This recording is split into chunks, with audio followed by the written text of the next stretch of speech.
You may often hear about people around the world getting scammed and never consider ourselves as a potential target as well. That isn't the case. However, we can be extremely cautious and still fall for those awful traps. Manipulation is a massive issue, especially in our current generation. Our low self-esteems may get in the way of their act, making ourselves as vulnerable as the rest of the world is considered to be. Frauds are known to violate the civil and criminal law. We reside in an oligarchic society. The rich gets richer while the poor falls poorer. Frauds are most commonly money motivated, but the capitalistic society we live in really needs to demolish its undeniably unfair principles for the settlement of all people present. Here is a list of commonly performed scams that should be legalized immediately. Number 1. Government grant scams. As wild as they sound, government grant scammers have been around longer than we can truly deduce. These fraudsters initially guarantee paying for college or covering homeowners' rent by asking for their account information, deposit the grant money into your account, or claim the withdrawal a one-time processing fee. Only if people were aware enough. Government grants are rarely even assigned to regular individuals, usually performed by perpetrators phoning their victim, informing them about their eligibility for a government grant, and further coagulating onto your competence by asking for your bank account information to either withdraw a one-time fee or to deposit the grant money. Government grants are generally applied for, rather provided on their own. The application process is inherently tiresome and equivalently hard to be granted. The trickster commonly identifies himself belonging to the Federal Grants Administration. Sorry to burst your bubble, but that firm does not exist. Number 2. Charity scams. Human beings are the actual personifications of the word exploit and unethical. This group of scammers have no remorse, taking advantages of someone's generosity and exploiting disastrous events to their own gain. Charity scams are performed usually by small charitable organizations put together for the honor personal finance advantage. They are relatively more prevalent after a natural disaster, with the ones affected require financial and medical aid. Being charitable is a blessing. However, do not be naive when it comes to handing out large sums of your money to the organization. Do your research upon them you are willing to donate to. A singular call to the Federal Trade Commission resources will help with the verification. Lastly, do not wire any cash to any charity enterprise. Pay with either a check or your debit card. If they demand it to any other forms of money, for example, wire transfer, gift cards, or virtual currency, you are most likely getting scammed. Number 3. Investment scams. This deceptive practice involves a fraudster, maybe working singularly or form a fictional organization that convinces their investors to make decisions and large purchases of entirely fictional information provided. This results in massive losses and is a violation of security laws. These scammers are quite hard to identify due to their sophisticated and elaborate methodology to commit fraud. This can result in these scammers committing embezzlement, linked to corporate auditors and stock manipulation. This is another tactic used to lure newer victims to invest. If they claim everyone is on it, particularly no one is. And lastly, never feel obliged to invest just on the basis of your agency being kind enough to hand you over something for free. This is the guilt-tripping technique, very commonly used by scammers. Number 4. Grandparent scam.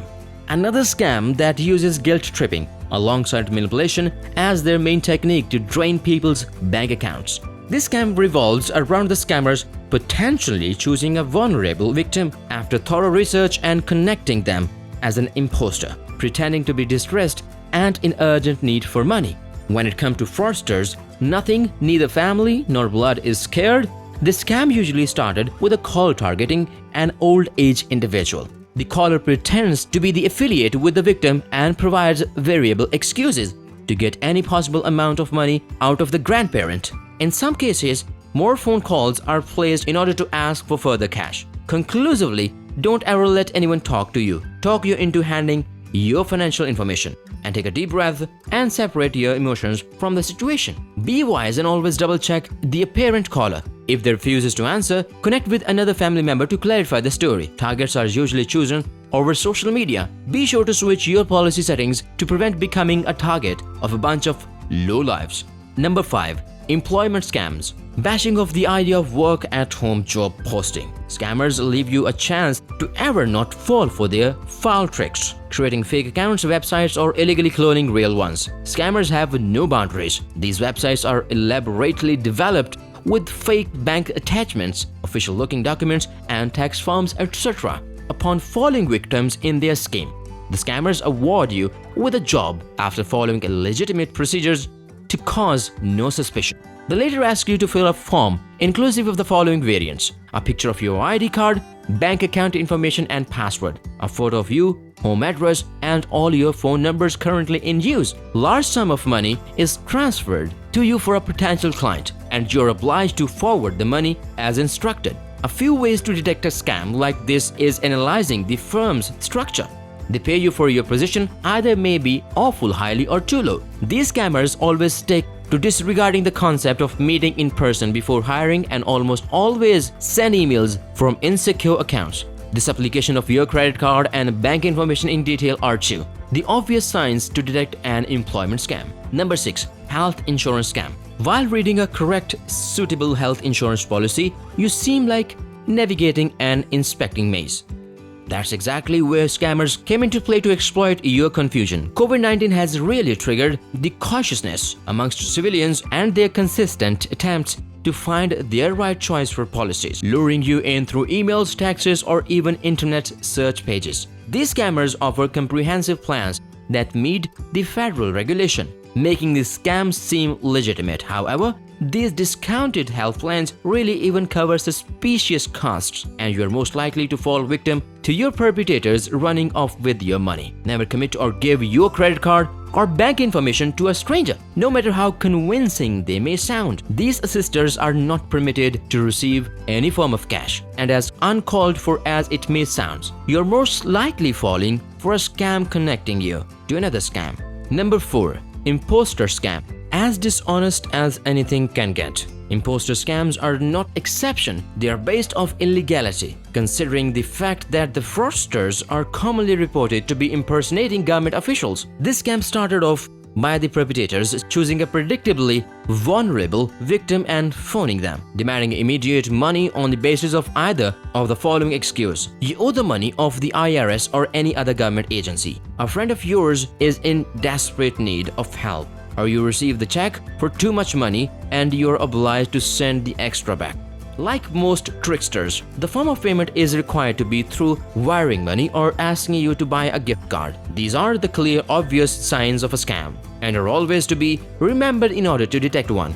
Fraudsters are skilled at being polite and friendly or playing out any aura they have to in accordance to their chosen scam. Keep your emotions out of question each time you interact with an individual and conversation is rather relating to money. Number 8. Ponzi scheme. The Ponzi scheme is an investment fraud technique where the fraudster refuses to make any investment themselves, however, pay their old investors back using the money provided by the newer investors. The scheme claims to have a little to no risk, which is a clear red flag because no matter how suitable of an investment is made, the concept is yet extremely violent. The scheme restores to running an extensive investment scheme without registering it with the state regulators and is quite essential to keep track of your company. And lastly, see creative and complex strategies that are mostly inexplicable to the investors. As legitimate as the enterprise may seem, it is never enough to trust it on the basis of the credentials they provide. Number 9. Pyramid schemes. These schemes recruit members of all public gatherings, and you typically have to pay to join. The recruitment is cyclical, and to keep the scheme going, there must be a constant provision of new member,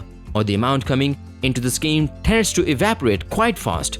These recruiters may often disguise themselves as salesmen of overpriced products that have no worth waste cover and are insanely difficult to sell. This constant recruitment remains their only motive of the provision of funds, but they ask it quite well due to its social acceptance level being quite low. No matter how convincing the recruiter may seem, never give in the pressure or getting hired or making investment. Always restore to getting independent financial advice before you commit to any unfair receiving. Before you commit to anything unfamiliar revolving around money or investment, forming a pyramid scheme isn't the only illegal aspect of this.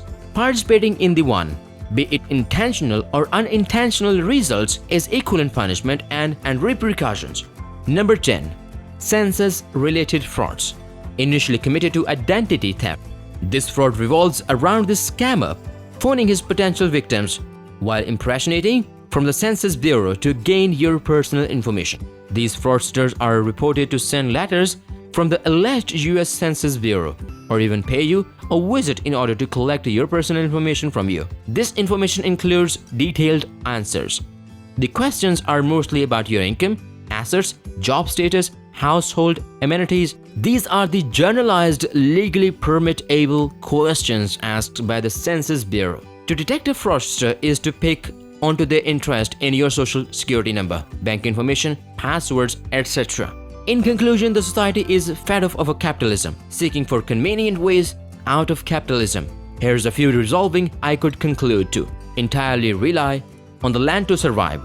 Vocalize your disinclination to work at 9-to-5 job until you have absolute freedom over your working hours, bargaining power over your wages, and the refusal to participate in a system that functions of draining natural resources. All we now tend to feel is as if we cannot live without it. Money and power are a part of it. So is greed and willingness to commit fraud.